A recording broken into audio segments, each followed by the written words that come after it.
Welcome back, Legacy Point 3. Make it a great retreat. Now, we're guys, and you don't over-organize a guy's retreat. You've got to relax and let it happen. But it's easier to do that when you've got a little bit of planning pretty well done at the front end. So, what things do you need to know?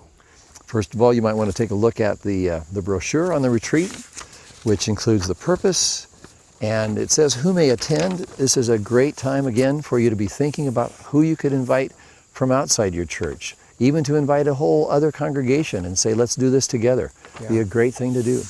Especially also for those families that don't have an active father. What do you do about that? Or especially a divorced mom that doesn't have a dad available to their son. We find ways to let it be known that we need some sponsor dads to be involved. As the dads register, you've got email addresses that you can send out an email to see, is there a dad out there that'd be willing to sponsor a son? Yeah, or even ask that mother, who would be another significant man in your son's life? Let's invite him. Sometimes they don't even have one, which is something that is another opportunity for you to be praying for that mom, because she's really alone in that parenting role. This is a great time for us to reach out to our single parents and to the kids that are in those homes. Right. Next, there's a list of things that you bring. You can put on that list whatever you want, and then there's the schedule. Friday night, you got to start with some fun. It's just really important. Fun is the language of kids and guys, just in general. Let the games begin. We play capture the flag, and we're always starting at dusk because we do this in the fall, and it's not too long until we're needing glow-in-the-dark glow sticks to be able to see who's where and what person is on what team. And we go till it's getting pretty close to dark, and this is why you need to know where the emergency rooms are nearby. But it's a great way to start the retreat. It sets it off right, and then we can do a hike. You can get to the campfire, and then there's that story tell about David and Goliath, and then the dads talk with their sons about the giants in their lives, and they come back. We always have somebody who plays guitar and can song lead. This is a great time for dads and their sons to sing some good contemporary Christian songs together. Just a wonderful opportunity to worship in the outdoors and experience God's presence in a very special way. And guys can be spiritual when things are, and love to do it together. It's a guy thing to do. It's really neat. But then it's a guy thing to do to take a night hike right afterwards. To go explore the woods with nothing but a flashlight. And then Saturday morning, we move right toward that story tell with Joseph. We even do that before we go to breakfast in our retreats. And that way it sets the tone for that morning. And the kids know that we're going to be talking about what it means to be a man of honor in the area of sex, because we talk about that in that story tell. And then after breakfast, we come back, we watch a video about the birds and the bees. How does sex happen? How do babies come about? And then there's that panel conversation where the dads instruct their sons together. And then there's the blessing. I bless you to be a man of God, to be courageous, to be honorable, to be faithful to the end. And often the dads then talk about how they're going to treat the women they date, the girls they date. Really just such neat stuff.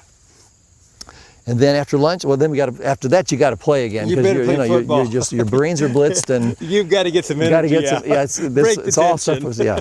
So then we play a game. We got lunch, and then we do the last one, and that's that blind walk, the trust walk, where the son is blindfolded, and the dad speaks to him from a distance, and they talk about what it means to listen for the quiet voice of God when you're not quite sure where you should go. How can you be faithful during difficult times?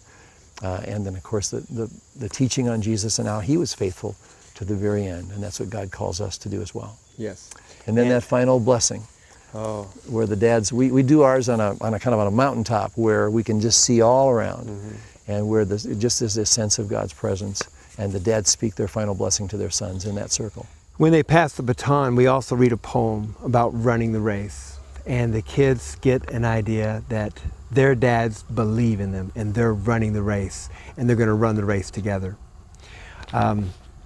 That whole retreat then has a chance to be celebrated the next morning at church, if you so choose, to have that blessing event again given in the church service while the congregation is praying for dads and their sons. It's time to talk about the next piece, which is that assignment list, because you want to share the leadership around, and that way one person is not carrying the whole thing. Yes. Roger, tell us about that. Well, men, tonight, if you would take time to find out who would take what role. And it's nice when one dad would take care of buying the groceries or gathering the firewood, or maybe one's assigned to a certain storytell. And we've got helps in our videos to help teach you how to do that storytell. But make your assignments tonight so that this is a shared experience and a lot of dads are helping out. Now, retreat leader, make sure you got their phone number and their email so that as the numbers of retreat participants changes, they'll know how much food to buy, etc. So you've got a way to contact them. The next thing we'd like to talk about is the follow-up after the retreat. This is so important because the retreat is like it can be the first step in a deeper walk, a deeper relationship between father and son. Basically, dads, you're saying to your son, you know, son, you're growing up. And you can begin to this can be the initiation for a series of other experiences. And so you've got this listing of things on this follow-up sheet. First of all, prepare for the retreat, as we've already said. Pray and pray. And then don't let it end here. Think of other ways you can make this weekend memorable by doing something else before you go back home. Could be just a meal out. Or we've had some dads go back, pick up the family, and they all go out and they talk about what they did with the whole family. Or maybe just with mom and dad. Whatever works for your family. There's some great ideas there that some dads have shared with us over the years. And then finally, after the weekend, what other things can you do? Post the words of blessing on your mirror so that if your cough acronym doesn't help you remember, you've got it there on your, and that'll remind you to speak the words of blessing to your son repeatedly. You'll be speaking God's character into his life. Yes. That's just so absolutely beautiful.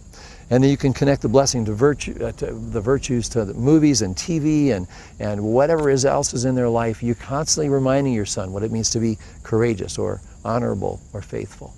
All sorts of great ideas there. But follow up.